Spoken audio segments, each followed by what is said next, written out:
गुजारत चवे थी। हाँ साईं। पानी में पानी केड़ो भलो आ, गुलन में गुल केड़ो भलो आ, पेटन में पेट केड़ो भलो आ। वाह साईं वाह। गुलन में गुल केड़ो भलो आ जी। ऐं पाणीअ में पानी केड़ो भलो आ, पानी केड़ो भलो आ, ऐं पेटन में पेट केड़ो भलो आ। हाँ साईं। वाह साईं वाह। वाह जी शुक्रिया। ॿियो गुलन में से मोतियो कोन है, न साईं बच्चे। गुलाब कोन है बच्चे साईं। साईं, चंबेली कोन है बच्चे बाबा। साईं, रात जी रानी कोन है बच्चे साईं। वाह साईं वाह। भला हीअं त नथी चवे जे गुल जी ख़ुशबू भली आ उहो गुल भलो आ।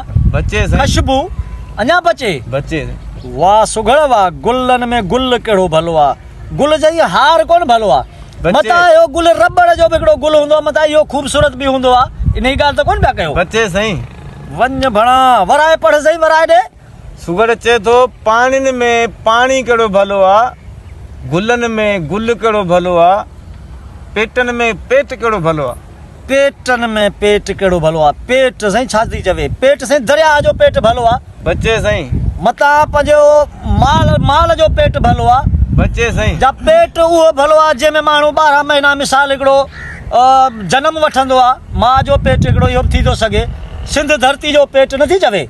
बच्चे साईं। अञा बचे। वाह साईं वाह। वाह जो सवाल आहे साईं, वाह जी गुजारत आहे। गुलन में गुल केड़ो, पाणी में पाणी भला ईअं त नथी चवे उहो भलो जेको पाक इंसान जी लाइ, पाणी उहो भलो जेको पाक। बच्चे साईं। वाह साईं वाह। पाणी ज़मज़म नथी चए, ज़मज़म जो पाणी बि पाक आहे। सुगड़ बच्चे बाबा। वाह साईं वाह। पाणी साईं मिठो, हिकिड़ो पाणी खारो हूंदो आहे, ॿियो पाणी वरी मिठो हूंदो आहे। पाणी मुंहिंजे ख़्याल में मिठो ई भलो थींदो। ॿियो बच्चे साईं। अल्लो सुगड़ हण को धक। वाह साईं वाह। पाणियुनि में पाणी केड़ो भलो आहे। पाणी मथां साईं गुड़ वारो हिकिड़ो हूंदो आहे, खंड वारो हिकिड़ो, इहे न लीमे वारो पाणी मथां भलो हूंदो आहे। गर्मी लाइ बि हिकिड़ो वॾो असरु ॾींदो आहे हिकिड़ो लीमे वारो पाणी। बच्चे साईं। अञा बचे। जी हाँ साईं। वाह साईं वाह। पाणी साईं मथां ॿोॾ जो भलो आहे, मथां बारिश जो पाणी, मींहं जो भलो आहे। मींहं जो पाणी। हाँ साईं। ताड़ी ताड़ी ताड़ी ताड़ी ताड़ी ताड़ी ताड़ी। वाह जी साईं शुक्रिया। सुणा साईं कुझु खे सिधो कयो त ख़बर पए बा साईं। पानी बरसात लाइ, बरसात जो इन लाइ भलो आहे जो हू जेको न ॾिसो जबल जी चोटी ते बुञारो वणा टिणा पखी आ, जंगलनि में जानवरनि वणनि टिणनि ॿूटानि उन्हनि जो बि जेको आहे प्यास बुझाए थो। वाह साईं वाह। उन लाइ पाणी सभ खां भलो उहो बरसात जो वाकई। ऐं गुलनि में साईं, गुलनि में गुल त दुनिया में हज़ारे गुल आहिनि। हज़ारे गुलनि। हाँ साईं बिल्कुलु। गुलनि में हज़ारे गुलनि जूं हज़ारे ख़ुशबू आहिनि, पर गुलनि में गुल भलो आहे वण जो, फुटी जो साईं। वण फुटीअ जो गुल। हा साईं। जेको पाण खे हिन दुनिया में अचण खां पोइ तन खे ढके बि थो, आख़िरत में पाण खे हुनजो कफन बि मिले थो। जंहिं मां कपिड़ो ठहे थो जेको अंग ढकिजे थो।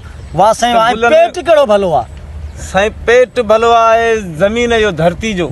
वाह साईं वाह। जेको इंसान खतादार आहे, गुनाहगार आहे, ऐबदार आहे, उन्हनि जा बि जो हुनजी माउ जे पेट में अचो थो वञे त हुनजा बि अंग हर शइ ढकियो छॾे। पेट ज़मीन। वाह साईं वाह। वाह वाह वाह वाह। मतिलबु पाणी बारिश जो भलो भलो साईं। जेको जबल में बि वसे, उते बि को वण टिण उनखे बि पाणी मिले। ऐं इहे सम्झो त जगनि दीवारुनि ते बि पाणी, हेड़नि वॾनि भिटुनि ते बि बारिश जो पाणी अचे, गुल निकिरनि साईं, मेवा निकिरियो पवनि साईं, माल जो चारो निकिरियो पए, पाणी बारिश जिथे किथे मन वसियो पवे। ऐं गुल आहे वण जो भलो साईं। जंहिं मां साईं गुल मां वरी गोगड़ो ठहंदो आहे, गोगड़े मां वरी कप मां वरी साईं कपिड़ो खफन मन हिकिड़ो थी थो वञे। गुलनि में गुल साईं वण जो। ऐं ज़मीन, पेट आहे ज़मीन जो।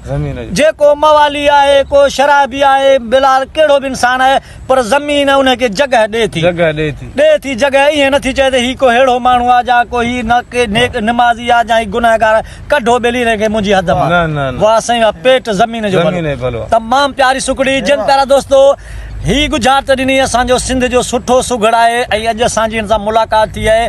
असुल में मिठल मस्त जेको शहदादपुर जो आहे, असां वटि हींअर सकण में महिमान थी आयो आहे। तमामु भली हिन गुजारत ॾिनी। हिकिड़ो ही वॾो मैसेज आहे। प्यारा दोस्तो, हीअ जे गुजारत तव्हांखे सुठी लॻे त हिन मुंहिंजी वीडियो खे ऐं हिन मुंहिंजे चैनल हाकिम पाकिस्तानी खे लाज़मी सर्च कंदा ऐं हिन खां वधीक तव्हांखे सुठियूं ॻाल्हियूं, सुठी सम्झ ऐं सुठा वीडियो मिलंदा। पोइ दोस्तो हाणे मोकिलण आहे सिंध सलामत, साथ सलामत।